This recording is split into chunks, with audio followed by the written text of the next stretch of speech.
Ang Bohol ay isang pulong lalawigan ng Pilipinas na matatagpuan sa rehiyon Gitnang Visayas. Lungsod ng Tagbilar ng kabisera nito at nasa kanluran nito ang pulo ng Cebu, nasa hilagang silangan naman ng Leyte at nasa timog sa ibayo ng Dagat Bohol, ang Mindanao. Tara at samahan niyo akong tuklasin ang isa sa pinakamagandang lugar dito sa Pilipinas at yan ay ang lugar ng Bohol.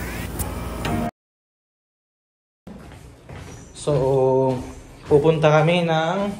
Nakita mal? Countryside tour. Bale, ito nga pala yung binook namin staycation. Yun o. So, bale, inaantay na lang namin sa labas yung tuk-tuk rider. So, ito na siguro. Ano yung karniya?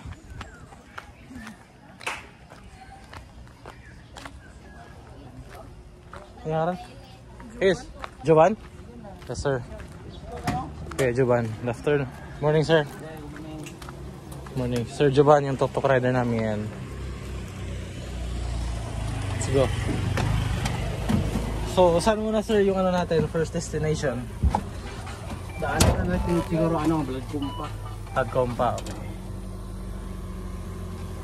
Sa mga pupunta ng Bohol at saka gusto mag-book ng tuk-tuk, so, dito si Kuya Jovan, ilalagay namin mamaya yung Facebook page niya o Facebook account niya sa baba ng page namin. Bali maghapong tour to kasi marami atang tour na pupuntahan natin. Kasama yung Chocolate Hills, diba? Kasama ko yung Chocolate Hills ko yun, diba? Doon sa may sa may mga tarsier, kasama din doon? Sa may tarsier? Ay, kasama din pala lahat, Mani, tarsier, Oo. Actually guys, yung schedule namin talaga ay alas 9. So bali ka problema kanina kasi yung ulan. Bali sabi namin, ipapa-schedule na lang namin sa tomorrow. Pero ganun pa rin, ibinok namin ngayon kasi nga medyo maganda-ganda na yung panahon. Nakita kasi namin kanina sa weather forecast na meron paparting na bagyo at kasama daw yung Bohol doon sa uulan. But anyways, medyo okay na yung panahon na yun. So mamaya na lang.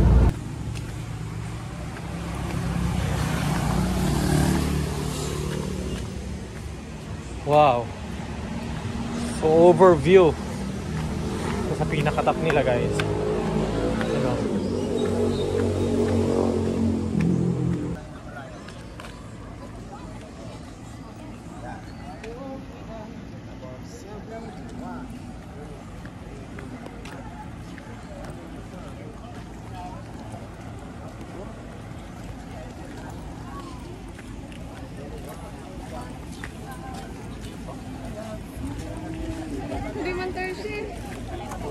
Hindi ko nagbayad ko wali na naman.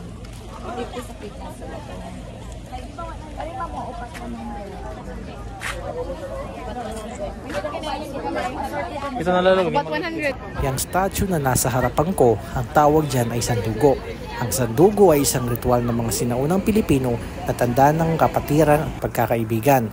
Karaniwan itong ginagawa ng mga pinuno ng dalawang pangkat na nagkakasundo. Sa kasaysayan ng Pilipinas, ang pinakakilalang na italang pagsasandugo ay ginanap nila Miguel Lopez de Legazpi at Raha Sikatuna ng Bohol noong 1565. Kung naghahanap nga pala kayo ng mga souvenirs na magaganda, is katabi lang ng sandugo merong nagbebenta ng mga souvenirs dyan. At yan guys, yung nakikita nyo. Dito nga pala kami sa Baclayan Church. Grabe, ang tagal na pala ng simbahan na to. 1596 pa nung nagawa to guys. Grabe, sobrang tagal na pala nito. Bali, nandito nga pala kami sa Lemoore Butterfly Park. Yan, nakikita nyo si Barney, kulang sa kain. At yan guys, nagbabayad muna kami ng dyan, ng ticket. At yan, kung nakikita nyo, yan po ay raccoon. So bali, tulog sa umaga, gising sa gabi. Tsaka may mga ahas din dyan guys. Nakikita nyo, may python tsaka may sawa. Ano pinagkaiba nung pareho lang ata yun. Yung dilaw na ahas tsaka yung isang kulay brown. Sobrang ganda dyan guys, kaso medyo nakakatakot lang. Pero hindi ka pwede manakot kasi naka-cage naman yan. Kung sakasakaling sakmaling ka, hindi ka masasakmal nila yan. At yan guys, nandito kami sa, anong tawag nila dito? Kagwang. Tawag nila dito sa Bohol ay Kagwang. Yung kagwang ay para siyang panike na hindi nakakalipad. Tama, yun natin sabi sa akin ni Kuya kanina. Hindi doon nakakalipad. Diyan kanina ako, hindi ko nakakalupad. So, nandyan. Hindi pa. Hindi pala sila nakakalipad kasi umaga. Bali sa gabi lang pala sila lumilipad, guys. Yan ang tinatawag na kagwang. Nyo lang yung driver nyo, sir. At ako, sir, mukhang kagwang. Totoo. Si Eagle. Oh, manyakan si Eagle. Sigil, ito naman, San Cunyo, Parot, at saka Sigo. Eclectus.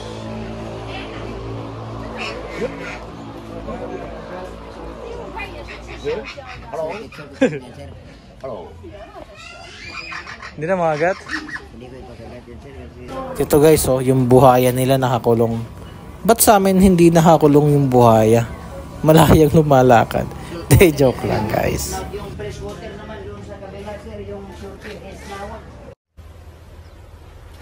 Wait a minute! Who are you? Pagkatapos nyan guys, nandito nga pala kami sa pinagganapan ng wrong turn. Kung saan pinagbibidahan ni Payigalang. Gago!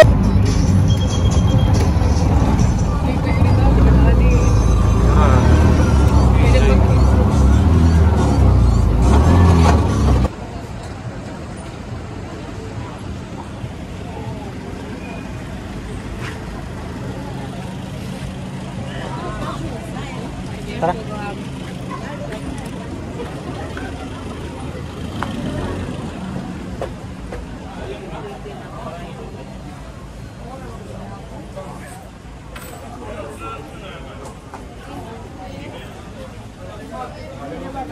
Babayad kami na entrance fee para sa third year. 170 for regular, 160 for student, 136 for PWD. Yeah.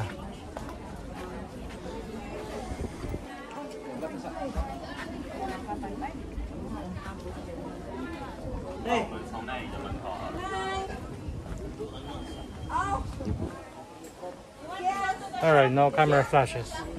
Let's go.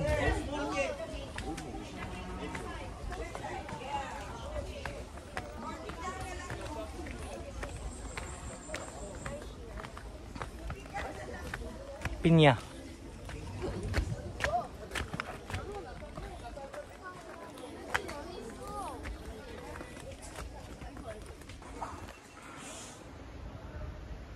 Yan guys, Tarsier.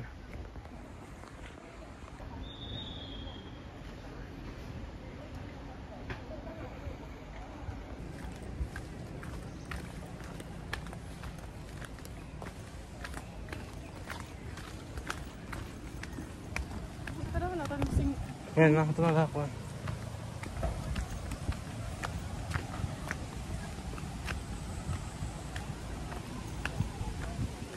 Tara. Asan kuya? Ayun!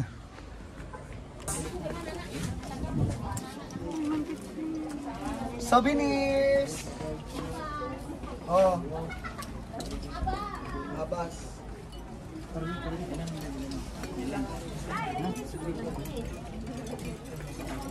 Ito, ikot pa tayo.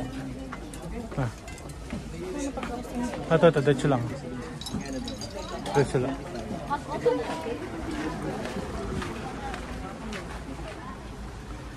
Diretso lang. Dito, pinakadulo. Sa exit eh, dito sa dulo. Thank you.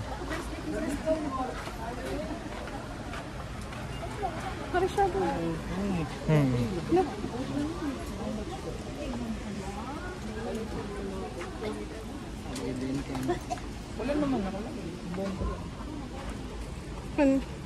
Dito lang at main. Dito lang ang bata. Pagka?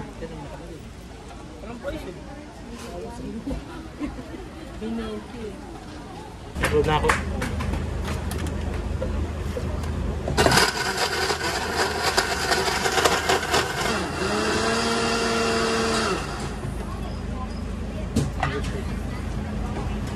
Medyo hindi ko lang guys nagustuhan yung part dito kasi si ate parang galit pa na may nagbabayad sa kanya para makapasok dun sa Chocolate Hills. Ewan ko ba kung bakit siya nagagalit o baka pagod lang. Pero naman sana ate, huwag ka naman ganyan. Mag-smile ka naman, syempre para makapag-agat ka ng maraming customers. Syempre, pangit naman tingnan, nasa front desk ka tapos yan pa yung mo. Pero anyways, good vibes lang tayo ate. Saka before ka nga pala guys nakapasok doon sa Chocolate Hills, babayaran ka muna ng 100 entrance fee doon sa baba, doon kay ate. Babayad ka ng 100 para makakit ka doon sa Chocolate Hills at makapag-picture na kayo at ibaba.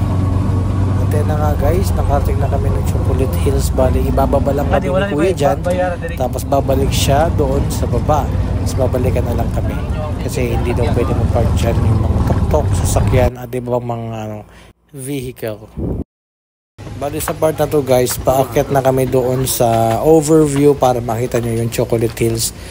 Binilang ko yung steps na yan guys, sobrang taas niyan. Nasa 204 steps yan pataas, tapos pababa 204 din, bali 408 lahat. Pero okay lang naman kahit nakakapagod kasi ang ganda naman talaga ng view guys, no? Tingnan nyo, may part 3 pa tayo guys, abangan.